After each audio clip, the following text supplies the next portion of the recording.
اب پروردگار عالم کی طرف سے یہ حکم آیا کہ اذن فی الناس بالحج یاتوک رجالا وعلی کل ضامر یاتین من کل فج عمیق۔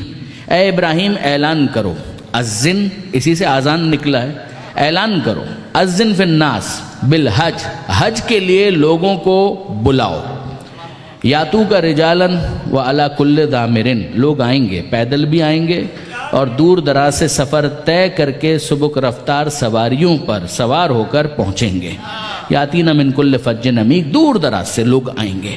اب حضرت ابراہیم علیہ السلام یہ ہمیں سمجھانے کے لیے شاید سوال کر لیا، اور سوال بہت خوب کیا۔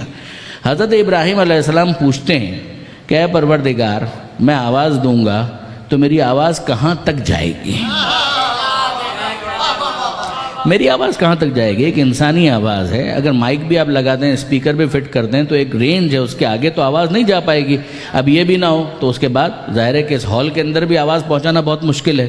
تو جناب ابراہیم علیہ السلام کا سوال بڑا ویلڈ ہے، حضرت ابراہیم علیہ السلام کا سوال بڑا لاجیکل ہے کہ اے پروردگار میری آواز کہاں تک جائے گی؟ آواز تو میں دے دوں گا مگر میری آواز کہاں تک جائے گی؟ خدا کی طرف سے جو جواب آیا وہ منتظرین امام زمانہ کے لیے مشعل راہ ہے۔ سوال کیا ہے؟ اے پروردگار میری آواز کہاں تک جائے گی؟ جواب کیا ہے؟ علیک الاذان و علینا البلاغ، اے ابراہیم آواز دینا تمہارا کام ہے، پہنچانا ہمارا کام ہے۔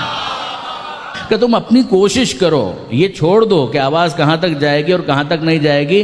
ہم تم سے نتیجے کے طلبگار نہیں ہیں، ہم تم سے کوشش کے طلبگار ہیں۔ علیک الاذان، تمہارا ذمہ یہ ہے، تمہاری رسپانسبلٹی یہ ہے، تمہاری ذمہ داری ہے، تم آواز دو، آذان، وہ علینا البلاغ، ہم پہنچائیں گے جہاں تک ہمیں پہنچانا ہوگا۔ اب آپ غور فرمائیے، ہوا یہ کہ ابراہیم علیہ السلام اس پتھر پر کھڑے ہو گئے۔ اب ظاہر ہے کہ یہ انبیاء کے واقعات میں یہ تو ہوگا، جب نمائندہ پروردگار ہے تو اس طرح کی کرامتیں بھی ظاہر ہوں گی، اعجاز بھی ظاہر ہوں گے، سب کچھ ہوگا۔ ابراہیم علیہ السلام پتھر پر کھڑے ہوئے، پتھر بلند ہوا، اور اب اتنا بلند ہوا، پہلے تو جتنا دیوار کو بلند کرنا تھا اتنا بلند ہوا تھا، اب اتنا بلند ہوا کہ پوری دنیا، پوری کائنات ابراہیم علیہ السلام کی نگاہوں کے سامنے ہے۔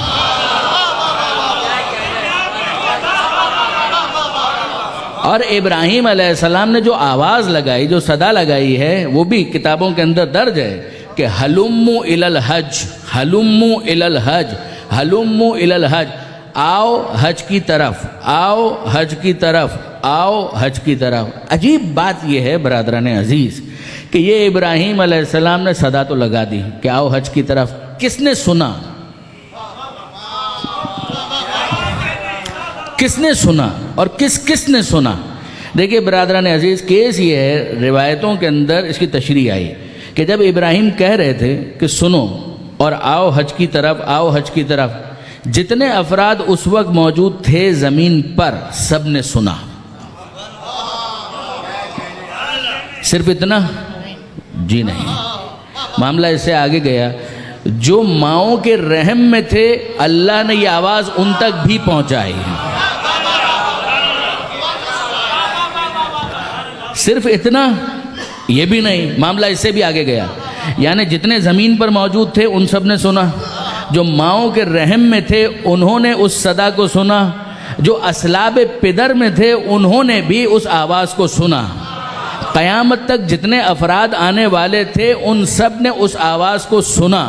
اور اب اس کے بعد نتیجہ کیا ہے؟ نتیجہ یہ ہے کہ جن نے اس وقت سن کر لبیک کہا تھا یہی وہ ہیں جو قیامت تک لبیک کہنے کی سعادت حاصل کریں گے۔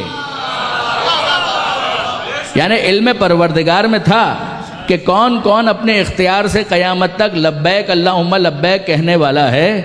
پروردگار نے ان سب کو یہ توفیق دی کہ چاہے وہ ماؤں کے رحم میں ہوں وہاں سے کہیں لبیک، چاہے وہ صلب پدر میں ہوں وہاں سے کہیں لبیک۔ اب میں آپ سے سوال کرتا ہوں، دیکھیے غور فرمائیے، یہ علامہ ذیشان حیدر جوادی علی اللہ مقامہ کا نقطہ ہے۔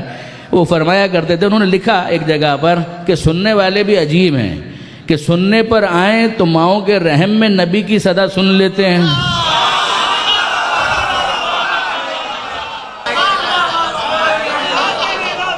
سننے والے سننے پر آئیں تو نبی صدا لگائے اور رحم مادر سے بھی جواب دے دیتے ہیں، سن لیتے ہیں، صلب پدر سے بھی سن لیتے ہیں، اور جو نہ سننے والے ہوں میدان احد ہوتا ہے، نبی سامنے ہوتا ہے، آواز لگاتا ہے، مگر بھاگنے والے اپنا بھاگنے کا ہی کام کرتے ہیں۔